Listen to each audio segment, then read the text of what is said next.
If I wrap this guy up right now, yeah, for what, yeah? For just the way he's approaching the situation, the repercussions that come from that and the effects that have from that, and I've got boys in my gym that work for me. And if you're unsure about yourself, about who you are, you're always going to be rising to that challenge. Like always thinking everything's an attack. You see, when I kind of walked away from it and started doing my thing, I don't feel I had done anything that was so detrimental that I've just got people looking for me every day. And then it just got to a point where it's just like, you know what, I'm in Croydon, I'm here. Like, I just need to live my life. Just live it. Just You know live what it. I'm saying? Stop living like it's like it's a mindset shift, you know, bro. It's a mindset shift. Are we rolling? We're recording. Okay, cool. So, bro, there'll come a time where I have to say to myself, hold on, I'm not even wanted. Like, but I'm moving like I'm wanted. Yeah. Like, It's real. because you're always ready to real. go and sit down. You're always real. ready. But Yeah. once you realize, Yeah. I'm freed up. Do you get what I'm trying to say? And on that note, bro, let's get this powers rolling. You get me? Peace and love, people. I'm Ryan Lee, the therapeutic author, and today I have another powerful interview. Now, my brother who I'm interviewing today, this brother, me and him reason off the camera, and we talk about the plans that we have for the future, the plans that we have for the community, and I'll say this, like myself, this individual has made the transformation from the roads to achieving great things, and he's going to be achieving great more. So I thought it's important to have this conversation on camera so we can highlight some of the things he's doing in the community. My bro? Yes, my brother. Peace and love, man. Thank you, man. Yeah, thank you for being on the platform, King. Yeah, bro, I just thought it was important to have you on the platform because, as I said, you're doing great things in the community, bro. Like myself, you're somebody that's made the transformation, you're helping lives, and yeah, I want to highlight what you're doing, bro, because you're doing great things. Thank you, man. So, bro, introduce yourself to the audience. Yeah, my name's Craig. I'm from Croydon. I was originally born and raised in Brixton. I moved to Croydon, went secondary school, St Andrews, and ever since I've been pretty much in Croydon.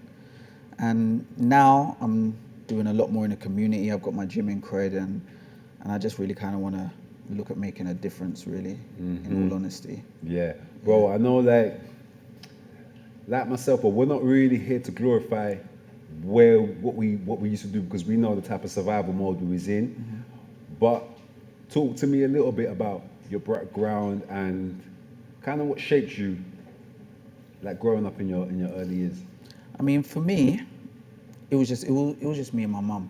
I'm very close with my mum. She was born on my birthday. I was born on her birthday. Powers. So it's always been me and her. I can't say that growing up, I've had any bad experience, any traumatic experiences. I've got a very big family. I always had uncles. I always had support. And my family is very supportive, even till now. I was telling my cousin I'm going to do interview. I haven't spoken to my cousin for a while. Just encouragement, nothing but encouragement. For me, it was more about environment. Yeah. So when I moved to Croydon, Thornton Heath, I was going to school in Croydon. There's literally South North Thornton Heath, Sellers, that kind of part there. And it's just, mum's out, I'm outside, I'm talking to this friend down the road, this person lives down the road, you become friends, and then you end up just kind of getting into situations. With me, I didn't really like asking my mum for money. Yeah. Because when I was younger, if I say to my mum, can I have some training? She'll be like, yeah, when I get paid. And I always was aware of my mum working 2 jobs, going university to move us out of Brixton. So I never really wanted to ask her for anything. So at that point, I was like, knew some people, they were selling weed. And it was just kind of like, yeah, let me try to work for someone, see what I can do. Then I was making a little £50 here, little whatnot. And then it kind of just develops like that. You meet people, but you never meet anyone thinking that this is a bad person, or everyone's just kind of on the same path, really. But then it can develop and it escalates, and then you can end up in situations that's not really for you, but now it's just your normality now. This is just where you are. This is just what you do. And you don't really question it too much because the guy that's next to you is on what you're on, or you think he's on what you're on, and where you're on the same time, you're not really having the time to sit down and reason with yourself, or you don't have the maturity to really understand that you're just in this phase right now. So I started to sell more harder stuff, got more involved in firearms. I ended up going to jail for possession of a firearm. And that to me was an eye-opener. Yeah. That to me was a reality, because when I was going to jail, my thing was I'm going to jail. Like no one else is going to jail. I'm the one that's doing the time, but you don't necessarily understand at that time the effects it has on your loved ones. 100%, bro. And me being a person that my mum speaks to every day, we talk, to not have that and it affect her, that was like, yeah, I can't really. I need to kind of decide what I'm doing with my life. And I never really had any, I don't want to say I never had any opportunities. Maybe I feel I didn't know they were opportunities. Yeah. I didn't understand that there are opportunities. I just looked at it like from the victim perspective of, I never had this, I never had that. Like, this is why I'm here. I had to do this. And I can totally relate to that, because I said the same thing in my book. Is like, it didn't feel like we had really much options. Even though now our minds have been broadened, but it didn't really feel like we had much options really, apart from just to kind of what we saw in front of us. Yeah, it's so funny how it goes round in a circle, right? I grew up doing plumbing with my uncles. Okay. Right? I came out of jail, didn't know what to do. Said, let me do a plumbing course. Ended up not really doing anything with the plumbing course. And then today, I run a property company where a lot of plumbing happens. So it kind of just, it goes round. Those seeds were planted from back then. Yes, and that's why we got to be careful about not only the positive things we're doing, the negative things we're thinking about, because who's to say when the seed is going to basically materialize? That's why you've got to continue. It's like a continuous of throwing seeds, but intentional. Yes. Yeah. You know what I mean? Bro, we was reasoning off the camera, yeah? But I think I want to bring this conversation into this space right now, yeah? And it kind of involves emotional regulation, because we understand, like, and this is more for the younger generation that are out here, we understand that one situation could just be somebody looking at you, having a conversation, can just go from there to there. And off the camera, we was talking about being able to read a situation, and my dad always said, too much is, what's this phrase? Is too much is given, much is required. Yeah. Yeah. Give me a message for the younger generation that kind of don't really know how to emotionally regulate, and the importance of knowing how to assess certain situations and maneuver. I mean, I always like to say, especially to the boys in the gym, right? I like to say, be careful what you ask for, because you might get what you're asking for, good and bad.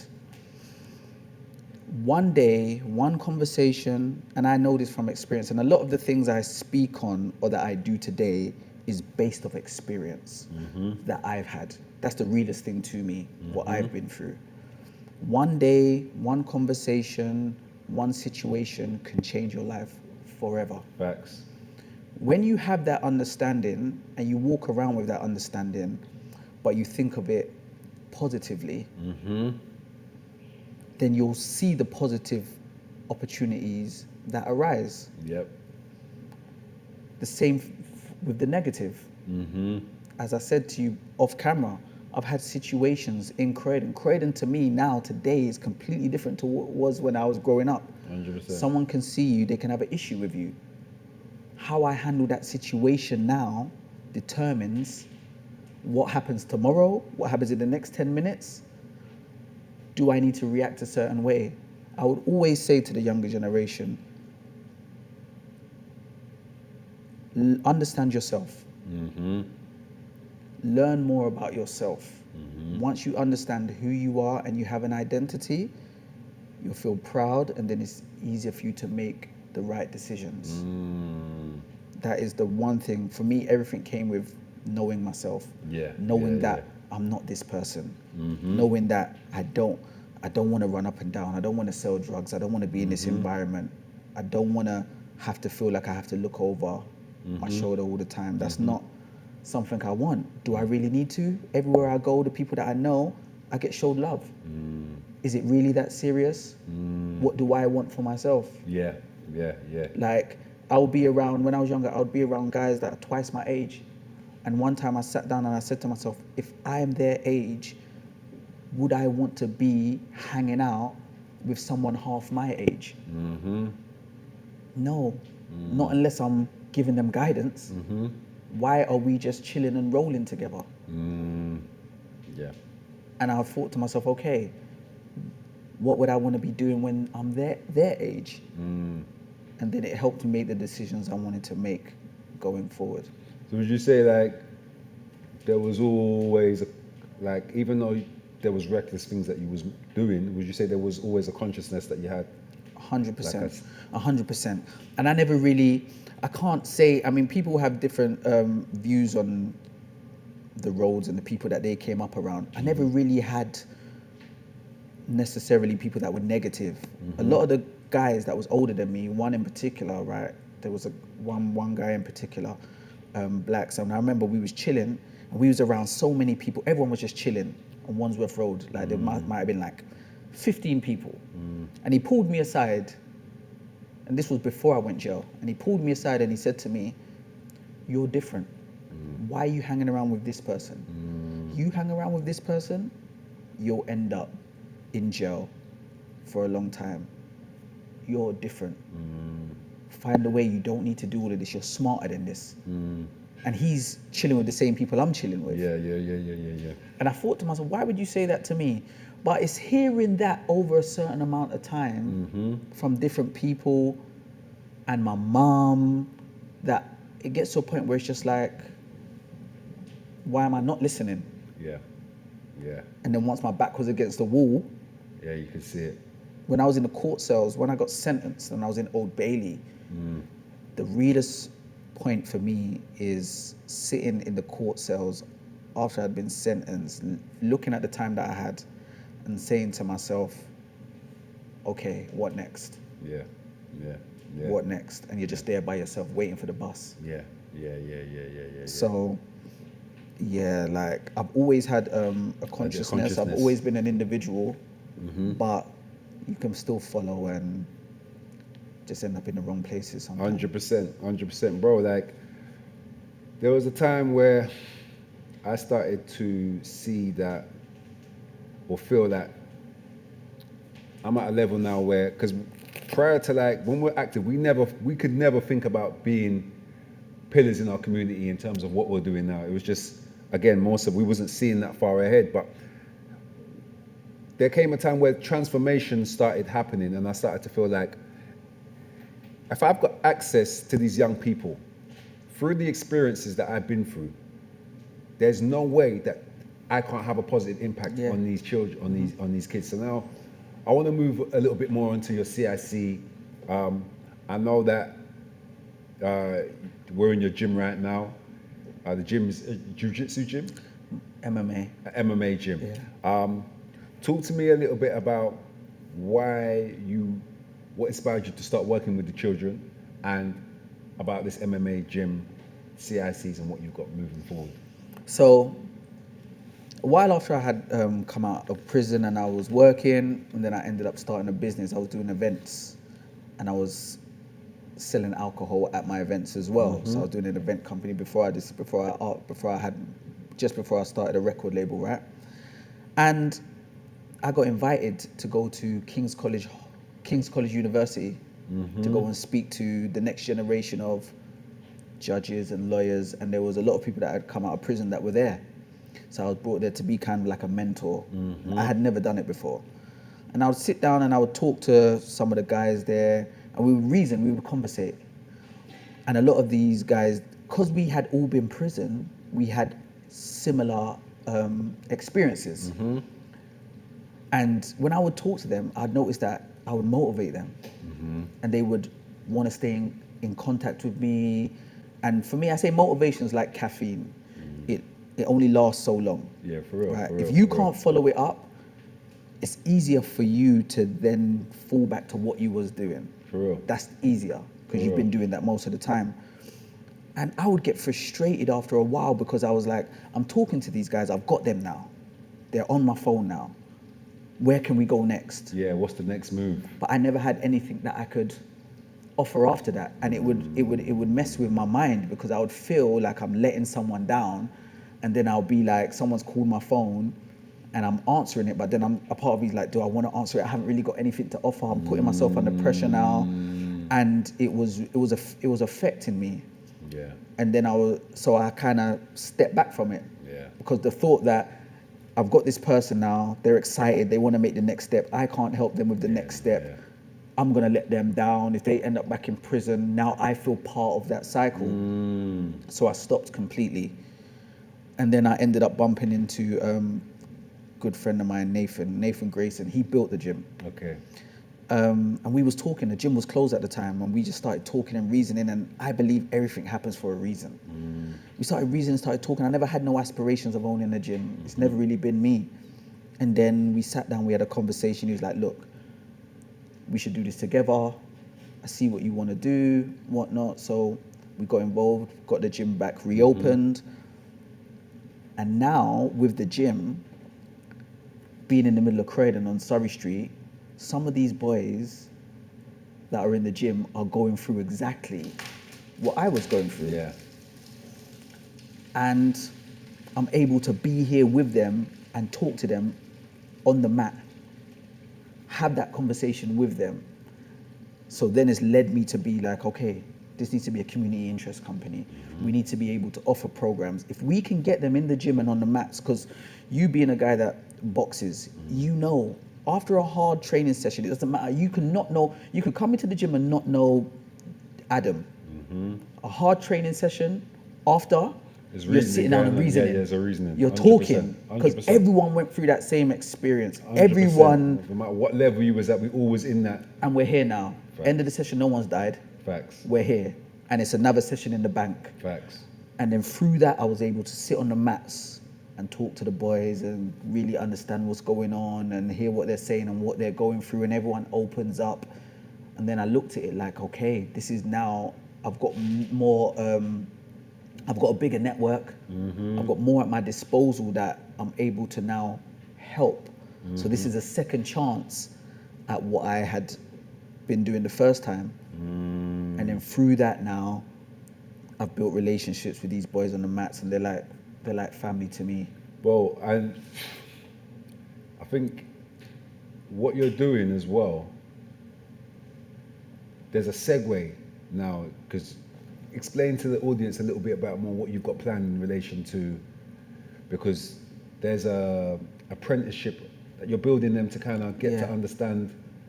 You're going through the apprenticeship side of things where you're helping them gain a trade. Can you talk to the audience a bit more about that? So what it was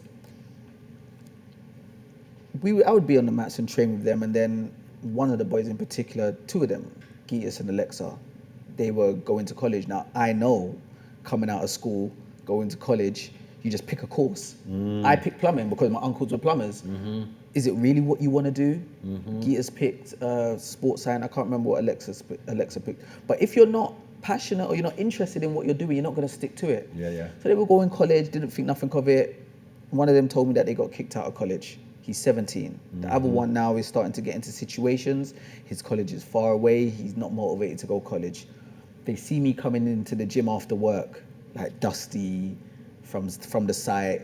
So we just start talking, like, this is what I'm doing, whatnot. They was like, I said, would you be interested in learning a trade? Like, would you be interested in being a plumber, an electrician, and having that knowledge? And how I will only do as much as someone's willing to do for themselves, right? That's what my personnel manager told me in Tesco. If you want it and you're motivated, I will do whatever I can to put you in the direction. To lead them to the water, basically. Yes. I'm gonna be there to guide you. Don't make me be calling you 5 times in the morning. And they were motivated. So what I would do is I would bring them with me. I would show them the kind of work that's going on. My friends building flats, we would go there, we would look at the site, I would walk them through what's happening in the process, and then they wanted to work. They wanted to get into work, so then I would allow them to come and do like little labouring things and help here and there, and they still wanted, and they were interested. So then I was like, okay, where do I go from now here? So then I saw the gap, and I was like, okay, I've got a property company where we deal with like management, maintenance, development, renovations, all of that kind of stuff. But I need these boys to be qualified, because ultimately, some of the work I subcontract. I've got boys in my gym that train with me in my gym. I could get them qualified, they can work. I don't need to subcontract now. Like, we can work together. They can be fully qualified electricians, whatever they want to be. So then I spoke to Croydon College, and I had a meeting with them, and they was like, yeah, we'll be more than happy to take on some of your boys. Start in September, property maintenance course, they got electric plumbing course, these things here. So now I've got 4 boys in this gym. One of the boys trains at Be Inspired, and they all now come, they work with me. I've got them going on to Croydon College, and that's the start. But now I want to kind of develop more on that and expand on it. Bro, that's massive. That's massive, because we understand the power of why we need to be on point physically and mentally. And what you've done is you've got that foundation there, and a segue that leads into employment for people. And when people used to talk to me, bro, when I was active, it's like, yeah, you can tell me to come off the rolls, but what are you replacing that with? Because I used to be like that. I'm doing things, I'm active, so what are you replacing that with? And yeah, the wisdom's good. The wisdom does help us. Having people, like the right people in our area that have been through it, we take heed to that. But sometimes what you're actually bringing now is, like you said, that opportunity. Yes. So that's powerful, my brother. Powerful and not to be overlooked, bro. So in relation to the importance of collaboration, because we spoke about collaborations, bro, and things, like, why is collaboration with the right people in this community so important? I mean, look, I'm a big fan of collaboration. That's one thing that I don't really like to just necessarily do things by myself. I like to work with people. We can bounce off each other. Facts. And I value people's experience and what they've been through, right? And with collaboration, it allows you to cover more ground. In a shorter space of time, right? So, as an example, I'm more business. Nathan can do business, but Nathan's a martial artist through and through. Yep. It's simple. So it's a perfect example of, because sometimes, bro, people can get insecure because they're looking at what other people can do. Yeah. And then they start to lose sight of what their strengths are. So it's working to your strengths as well. That's why collaboration is so good. Everyone's unique. Yeah. But a lot of people, even as adults, they don't know themselves. Facts. They don't understand what their strengths are and Facts. how to maximize the skills they've got. Facts. I know what I'm good at and what I'm not good at. So because I know what I'm good at, I'm able to focus on what I'm good at, and I'm able to get people for what I'm not necessarily good at. So like me and you, I've got the space. Yep.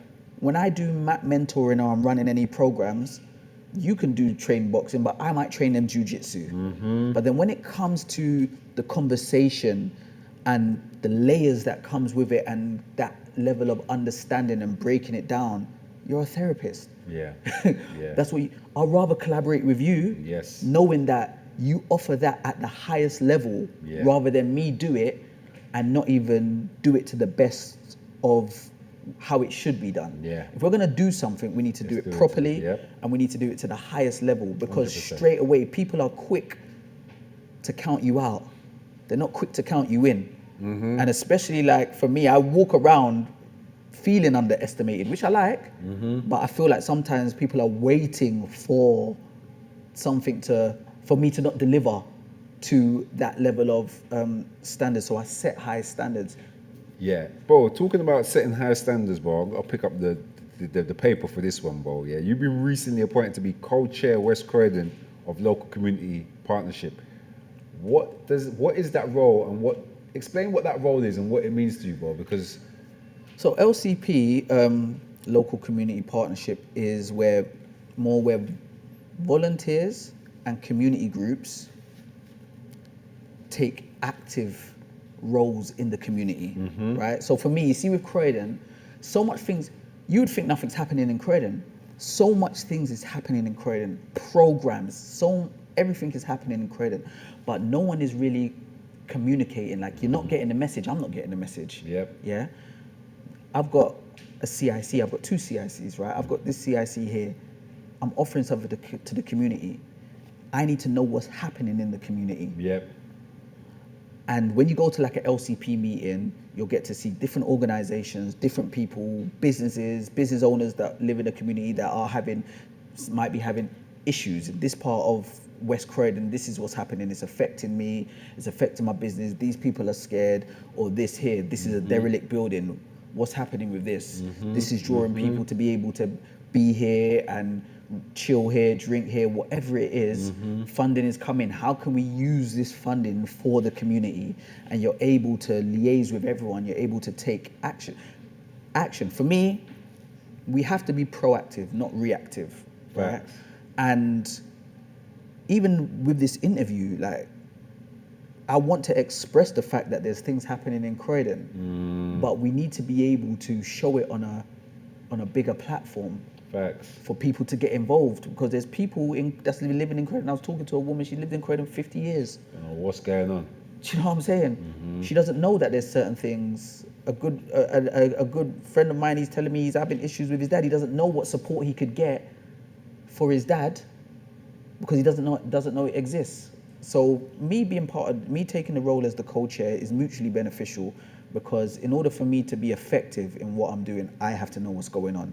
So I'm one of those people that don't necessarily know as much of what's happening in Croydon that should be happening. East Croydon, there's a lot happening. So now with this role as LCP, I'm able to go to the meetings, I'm able to be involved, know exactly what's going on, offer my experience, expertise, but also get someone's experience and expertise on how I can be better and what I'm doing differently, and then develop on the opportunities from that point there that can help Croydon. So, bro, I can hear that you're thinking bigger.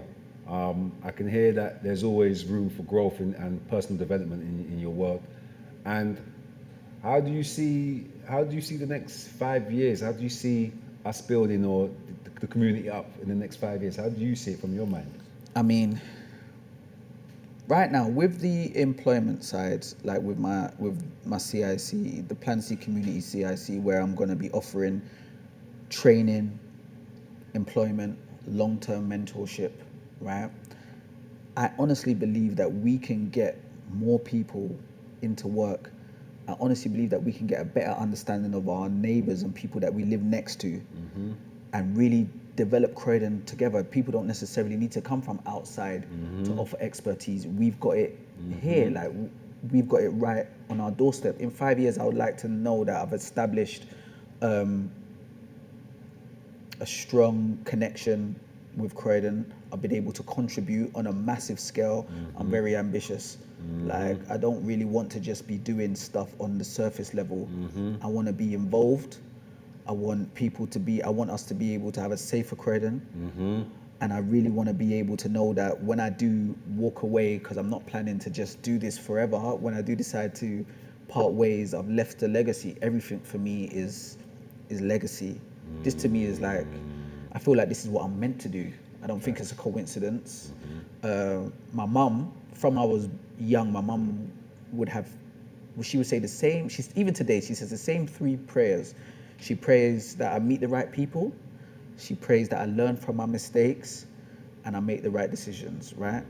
When I look at the people that I know, the timing of the people that I meet, the people that's helped me, all of these things, it's just the energy from her prayers that's kind of here. So for me, this is my destiny.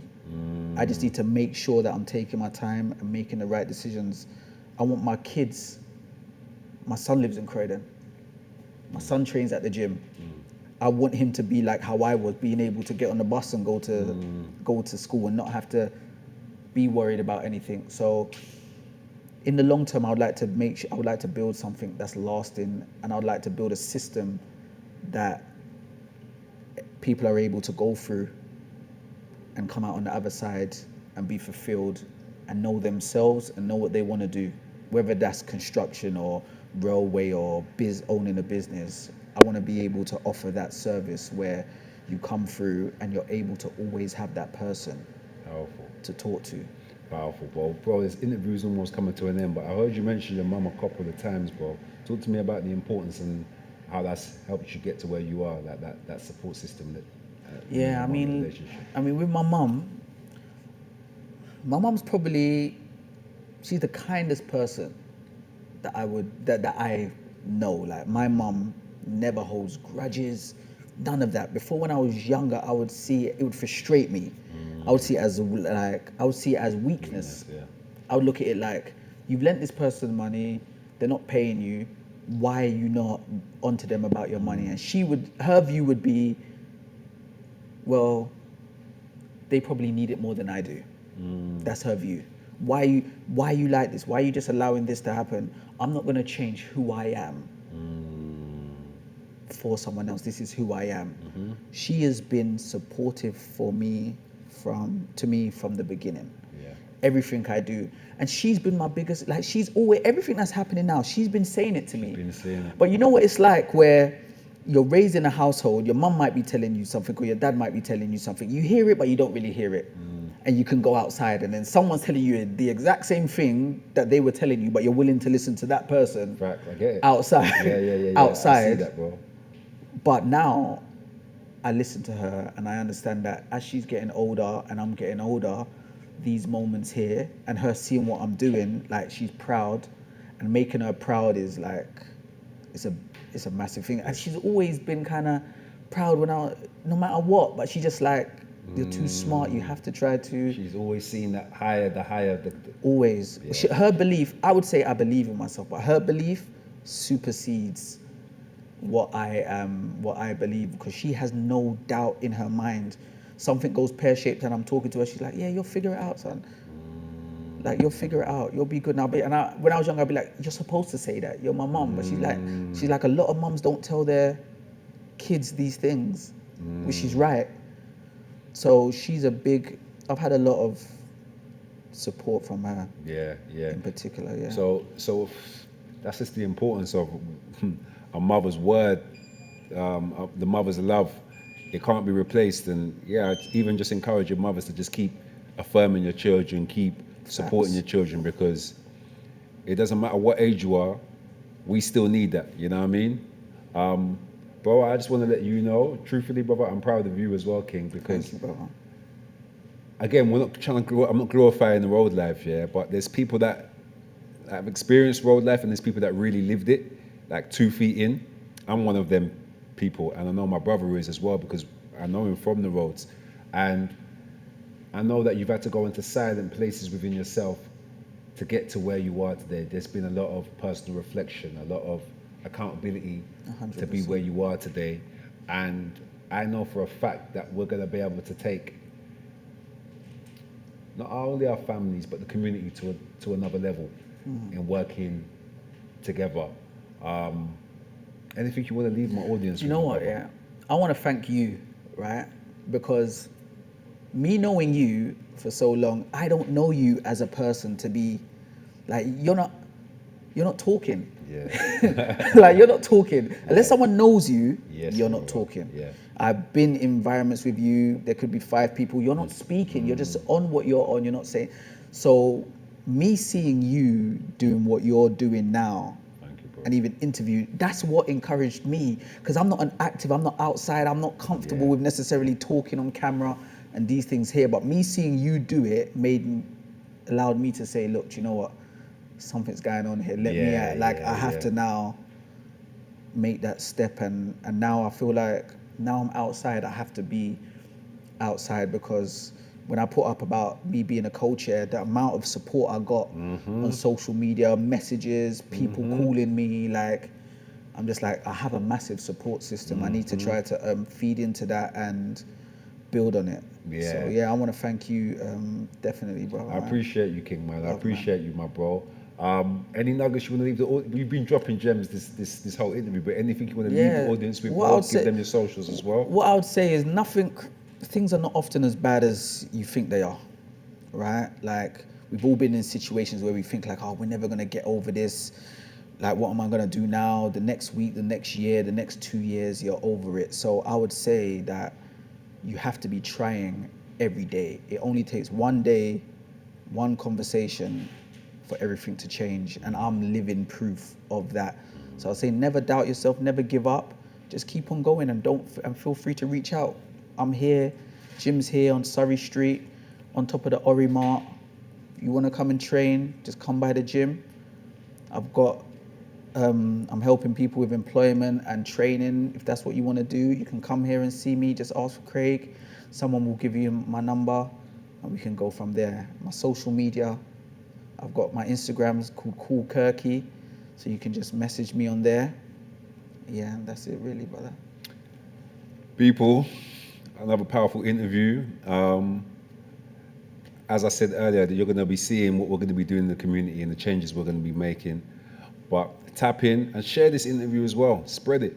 You know what I mean? People need to hear more about the powerful and positive things that we're doing in this community. So I'm Ryan Lee, the therapeutic author, and we're signing out. More love, yeah? Love. Brother, thank you, man. I thank you, King. Yeah. Yes.